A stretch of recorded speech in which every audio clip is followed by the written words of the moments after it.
Thermodynamic properties. तो thermodynamic properties की अगर हम बात करते हैं तो उसमें आपको पता होगा pressure, temperature, volume, then internal energy, enthalpy, entropy. इन प्रॉपर्टीज के बारे में आपने पढ़ा है। इन प्रॉपर्टीज के बारे में आपको पता है अभी तक कि आपका P यहाँ पे क्या है, pressure, T temperature, V volume, U internal energy, H आपकी यहाँ पे एंथैल्पी एंड S एंट्रोपी। तो ये सारी प्रॉपर्टीज हैं, ये आपकी थर्मोडायनेमिक प्रॉपर्टीज हैं।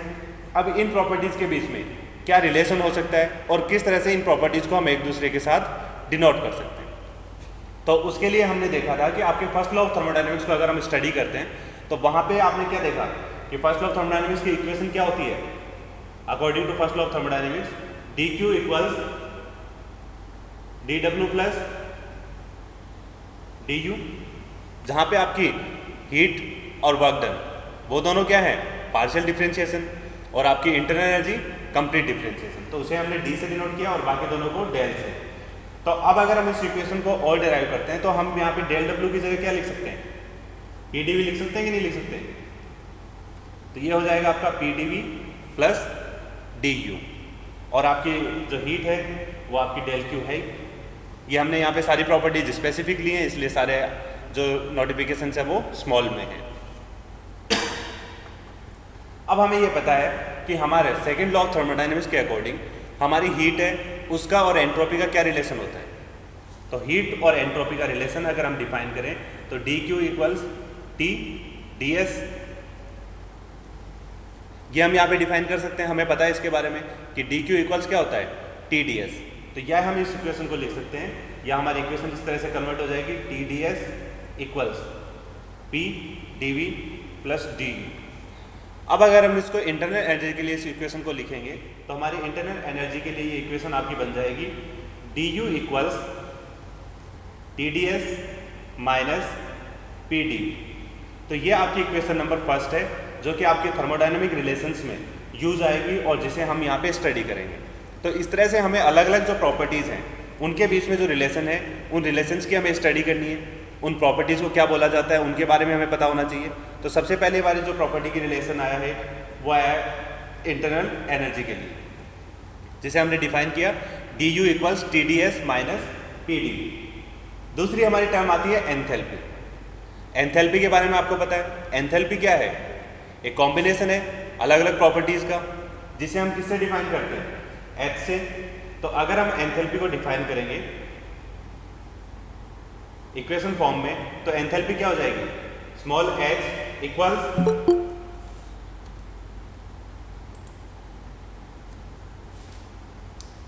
स्मॉल एच इक्वल्स क्या होगा आपका you internal energy component plus PV जो कि आपका प्रेशर और वॉल्यूम है, उन दोनों का मल्टीप्लिकेशन। तो ये चीज़ है, ये हमें यहाँ पे डिफाइन करनी है कि आपके अलग अलग कंपोनेंट्स हैं वो क्या है और क्या इनकी वैल्यू होती है।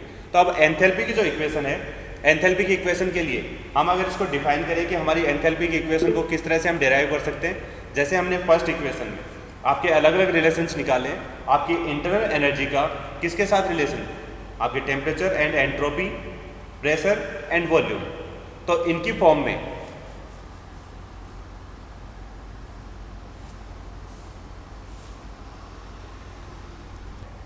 तो हमारी इक्वेशन क्या हो रही है एंथैल्पी के लिए, small H equals you plus P V.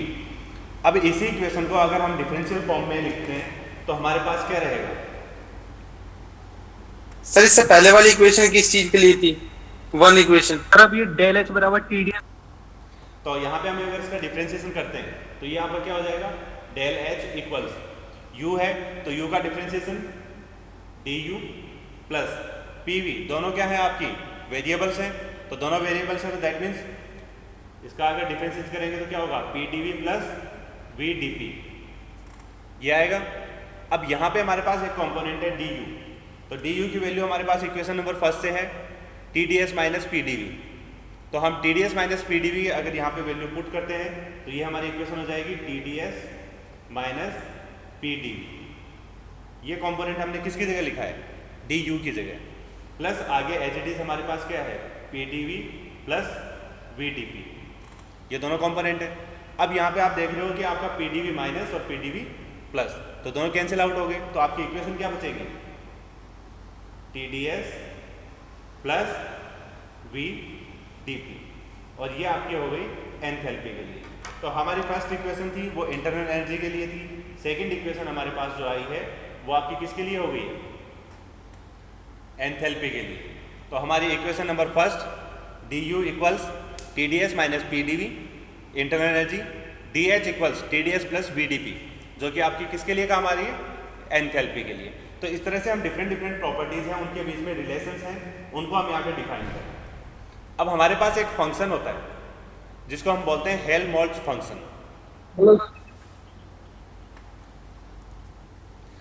तो ये आपके दो अलग अलग प्रॉपर्टीज हैं जिनके बीच में आपने रिलेशन देख लिया। आपने इंटरनल एनर्जी है उसका रिलेशन आपने देखा, और आपने एंथैल्पी है उसका रिलेशन यहाँ पे देख लिया। अब जो थर्ड फंक्शन मैं आपको बता रहा हूँ वो फंक्शन है आपका हेल्महोल्ट्ज़ एनर्जी फंक्शन, जिसको हम बोलते हैं हेल्महोल्ट्ज़ फ्री एनर्जी के लिए जो इक्वेशन आपकी डिराइव होती है, तो उसे हम डिफाइन करते हैं एफ से। जो फंक्शन है ना एफ, तो कैपिटल एफ अगर होगा तो वो आपकी प्रॉपर्टी है और हेल्महोल्ट्ज़ फंक्शन है, और अगर स्मॉल एफ हम यहाँ पे ले रहे हैं तो वो क्या हो जाएगा आपके लिए specific Helmholtz function, specific property में। इसे हम डिफाइन करते हैं, एक कॉम्बिनेशन होता है प्रॉपर्टीज़ का U माइनस टी एस। जैसे आपका एंथैल्पी था, एंथैल्पी क्या था H equals U plus P V, तो वैसे ही आपका हेल्महोल्ट्ज़ फंक्शन होता है, वो एक कॉम्बिनेशन होता है आपकी इंटरनल एनर्जी और आपके टेम्परेचर एंड एंट्रोपी का मल्टीप्लिकेशन।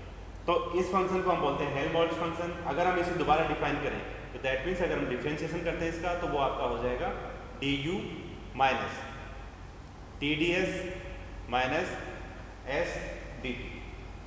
तो जैसे हम यहाँ पे इसको डिफ्रेंशिएट कर रहे थे, ऊपर एंथैल्पी को किया था, वैसे हमने इसको डिफ्रेंशिएट किया, तो हमारी ये वैल्यू हमें यहाँ पे मिल गई।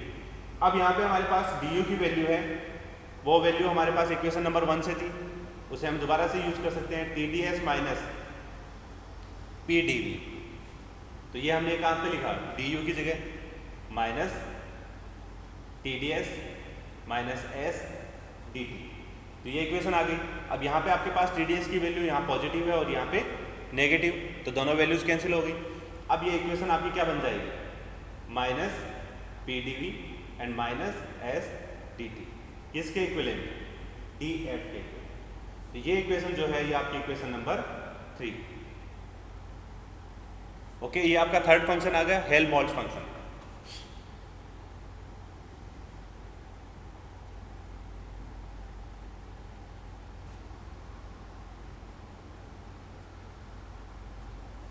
स्पेलिंग समझ में आ रही है HELMOLTZ हेल्महोल्ट्ज़ फंक्शन, जिसे हमने यहाँ पे F से डिनोट किया।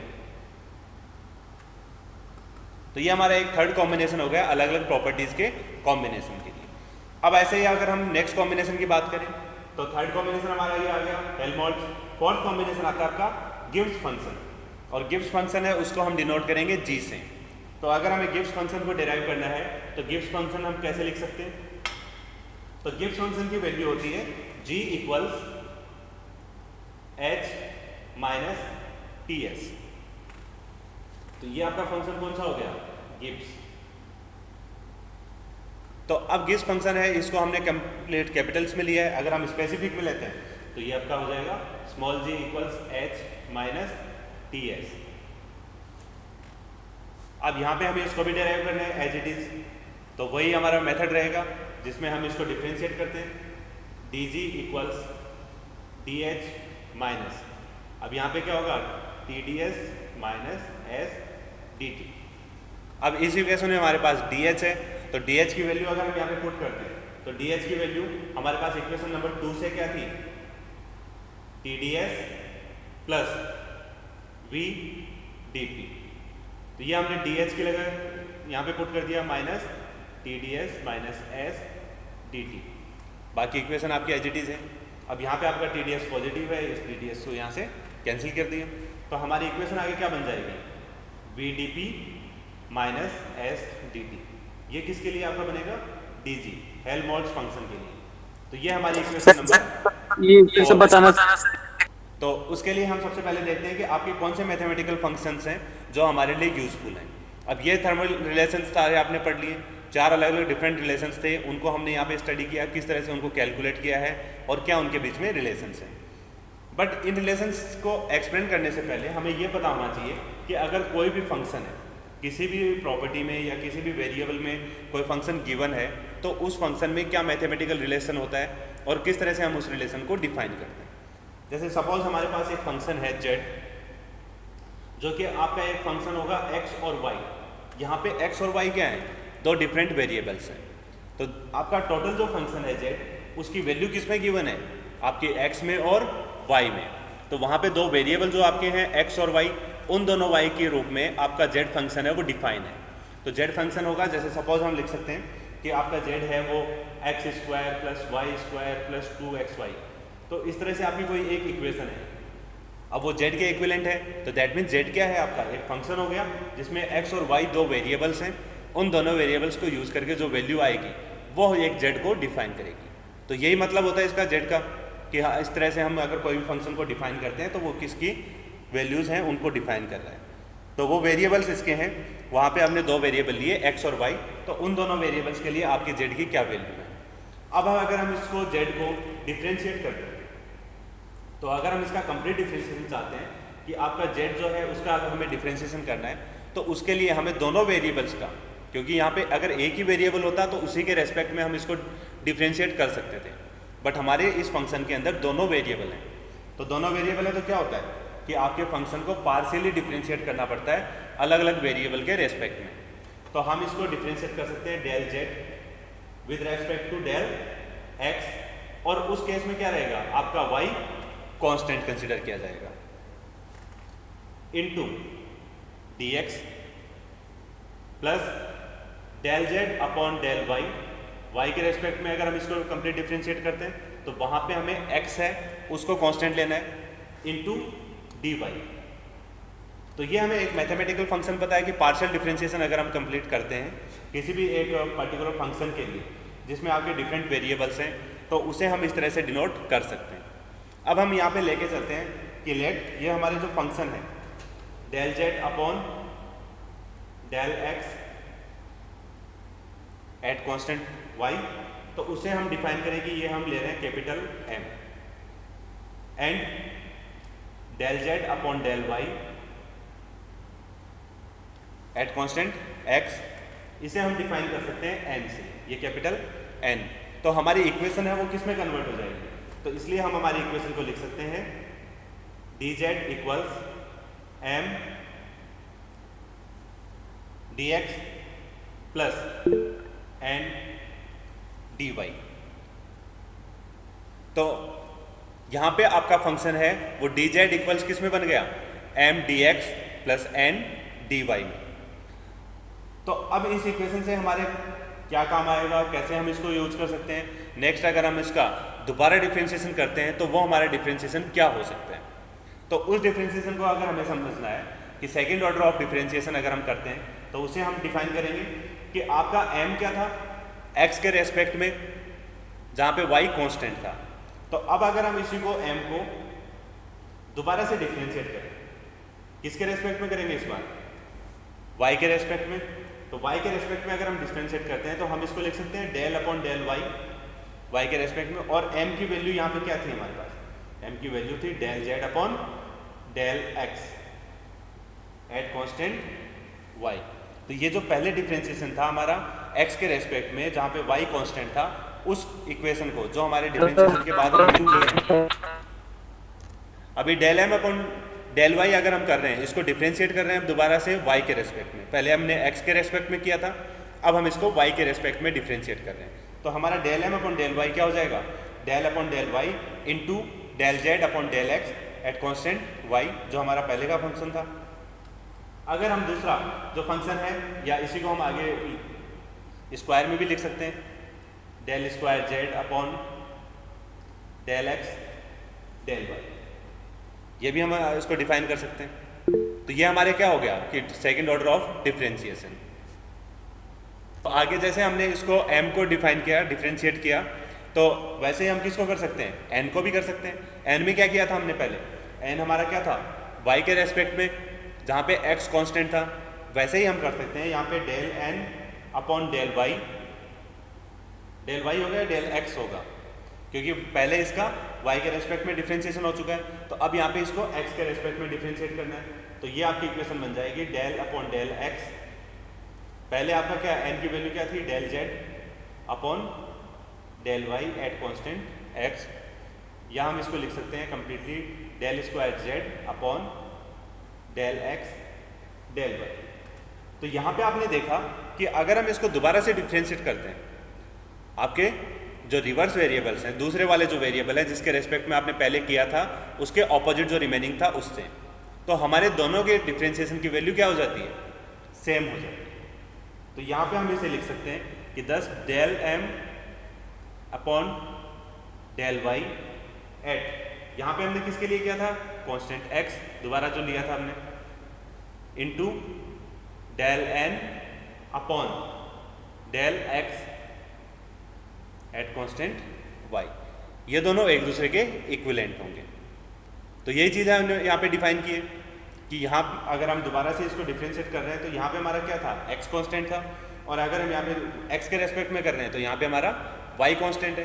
तो हम अगर डिफरेंशिएट करते हैं m को with respect to y where x is constant, then n is differentiated with respect to x at constant y will be equal to each other.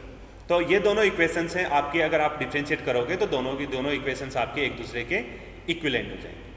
अब यहाँ पे इस रिलेशन से हमें क्या पता चलता है, इस रिलेशन को डिफाइन करने का हमारा ये पर्पस था कि अगर हमारे पास कोई इक्वेशन है जो कि इस फॉर्म में गिवन है, del z equals M D X plus N D Y, तो यहाँ पे आपका z फंक्शन है, z फंक्शन में आपके दो मल्टीप्लायर है, आपका m है और आपका n है, और यहाँ पे दो आपके अलग अलग वेरिएबल्स हैं जो कि आपके कौन कौन से हैं, आपका x और y, ये डिफरेंट वेरिएबल्स थे आपके। अब x और y वेरिएबल हैं, m और n है, वो भी आपके दो वेरिएबल्स हैं, उनको भी आपने क्या किया था, यहाँ पे डिफरेंशिएट किया था। तो अब इनके बीच में जो रिलेशन है उसे हम डिफाइन कर सकते हैं कि अगर आपकी कोई इक्वेशन इस फॉर्म में गिवन है तो हम लिख सकते हैं कि वहाँ पे del m upon del y at constant x will be equal to del n upon del x at respect to y। तो यहाँ पे हमें ये रिलेशन है उसको यूज करना है अलग अलग प्रॉपर्टीज़ के लिए। अब कैसे और कौन सी प्रॉपर्टीज़ के लिए हम इस इक्वेशन को यूज़ करेंगे, तो ये मैं यहाँ पे आपको साइड में लिख देता हूँ ताकि हम जब यूज़ करें तो आपको ध्यान रहे कि हमारा क्या रिलेशन इनके बीच में निकल के आया था।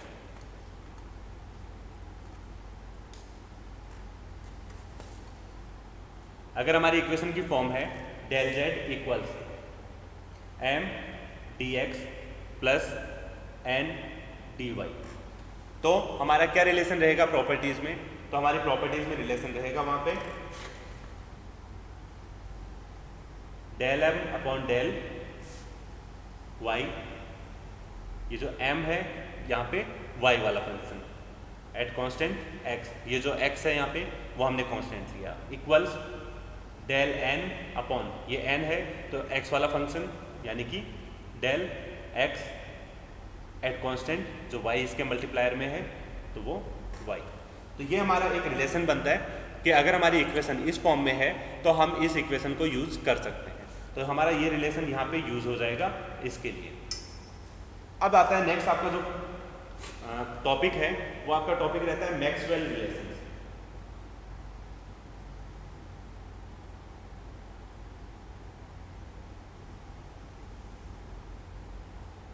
तो मैक्सवेल रिलेशंस में क्या है कि मैक्सवेल ने आपके जो अलग अलग डिफरेंट रिलेशंस थे, जो प्रॉपर्टीज़ के या थर्मोडायनेमिक रिलेशंस थे, उन रिलेशंस को डिफाइन किया और उनके अकॉर्डिंग आपके जो रिलेशंस निकल के आते हैं उनको उन्होंने चार अलग अलग इक्वेशंस के अंदर उन्हें डेराइव किया, और वो जो रिलेशन है वो चारों रिलेशन कहलाते हैं आपके मैक्सवेल रिलेशन। अब इसमें चार जो इक्वेशन है जो हमने पहले थर्मोडायनेमिक रिलेशंस में डेराइव की थी वही इक्वेशन यहाँ पे हमारे लिए काम आएगी, और उन इक्वेशंस को हम यहाँ पे यूज़ करके और किस तरह से हमारे मैक्सवेल रिलेशंस को ऑब्टेन कर सकते हैं वो चीज़ हमें यहाँ पे समझनी है।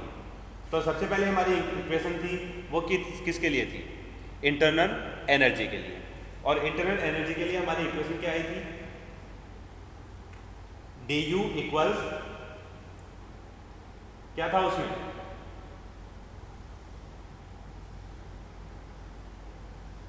कुछ याद आ रहा है?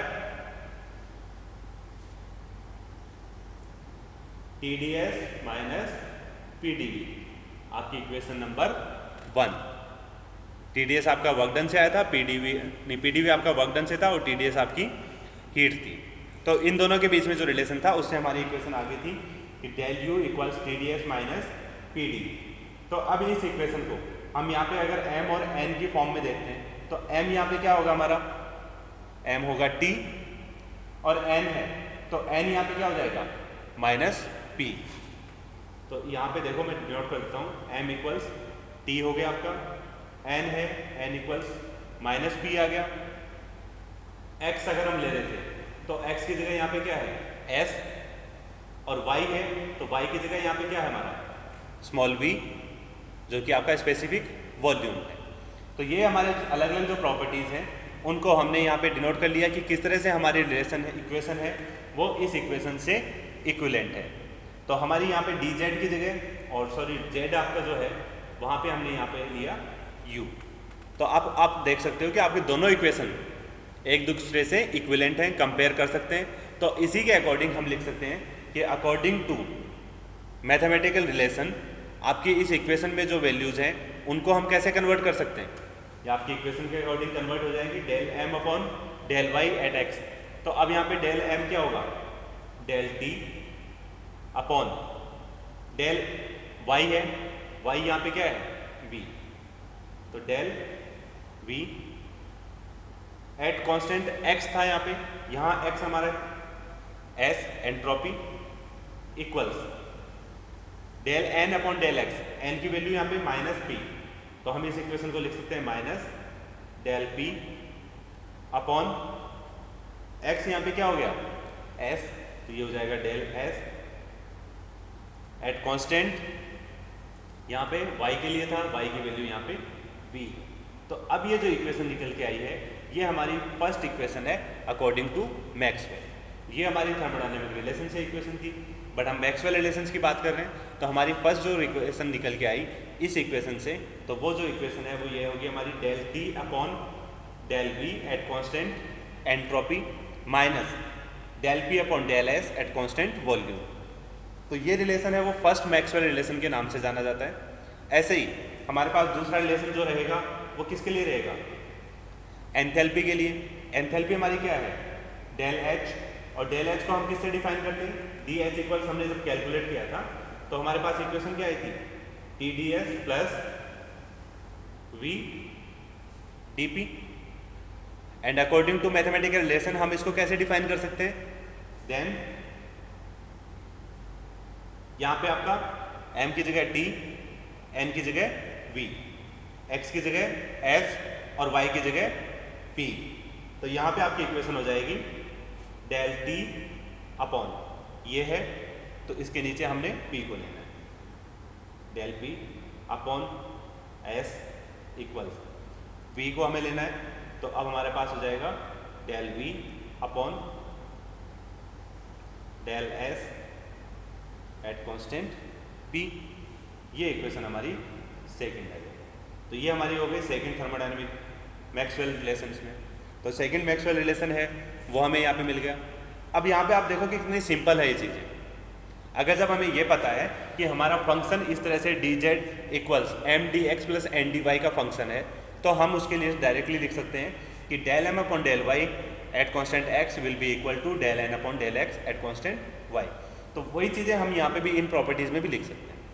अब ये अभी तो हमने दो ही कैलकुलेट किए, दो और बाकी हैं, बट उससे पहले हमें ये पता होना चाहिए कि हम ये रिलेशन निकाल क्यों रहे हैं, हमारे पास इन रिलेशंस का क्या मतलब है जो हमें इनको कैलकुलेट कर रहे हैं, और उसके बाद हम इनको यूज़ कर सकते हैं।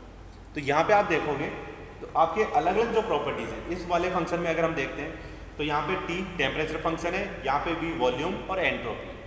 अगर हमारे पास इनमें से कोई भी वैल्यूज़ हैं वो गिवन नहीं है, बट यहाँ हमारे पास प्रेशर है, वॉल्यूम है, एंट्रोपी है और टेम्परेचर हमारे पास गिवन नहीं है, तो हम इस इक्वेशन को कन्वर्ट कर सकते हैं। उसकी जगह हम यहाँ पे प्रेशर ले सकते हैं और एंट्रोपी और वॉल्यूम है उसको ले सकते हैं। तो हमारे एक प्रोसेस को दूसरे प्रोसेस में, या हमारे पास जो गिवन वैल्यूज़ होती हैं उन वैल्यूज़ को यूज़ करने के लिए हम इन प्रॉपर्टीज़ को, एक दूसरे रिलेशंस को हम यूज़ करते हैं ताकि हम इसे कन्वर्ट कर सकें। और कन्वर्ट करने के बाद हमारी प्रॉब्लम है उसको इजीली सॉल्व कर सकें। तो जैसे आपने दो रिलेशन ये निकाले, आपका एक इंटरनल एनर्जी कंपोनेंट के लिए, दूसरा आपका एंथैल्पी कंपोनेंट के लिए, तो वैसे ही आप किसके लिए कैलकुलेट कर सकते हो, आपके गिब्स फंक्शन के लिए और हेल्महोल्ट्ज फंक्शन के लिए। हेल्महोल्ट्ज फंक्शन आपका क्या था, df equals minus pdv minus s dt। तो अकॉर्डिंग टू हम मैथमेटिकल फंक्शन जो है dz equals mdx plus ndy, उसके अकॉर्डिंग इसकी वैल्यू क्या हो जाएगी, तो इसकी वैल्यू आपकी रहेगी माइनस में आएगा, तो दोनों तरफ माइनस है तो प्लस हो जाएगा आपका। तो डेल p m की जगह upon del t at constant v equals del s upon del v at constant t। ये आपका हो गया थर्ड मैक्सवेल रिलेशन। यहाँ पे दोनों तरफ माइनस आता, माइनस p भी है और माइनस s भी है, तो दोनों तरफ माइनस आएगा तो ये वाली वैल्यूज आपकी प्लस में हो जाएगी। एज इट इज अगर हम गिब्स फंक्शन के लिए बात करते हैं तो dg इक्वल्स क्या आया था हमारे पास, v dp minus s dt। तो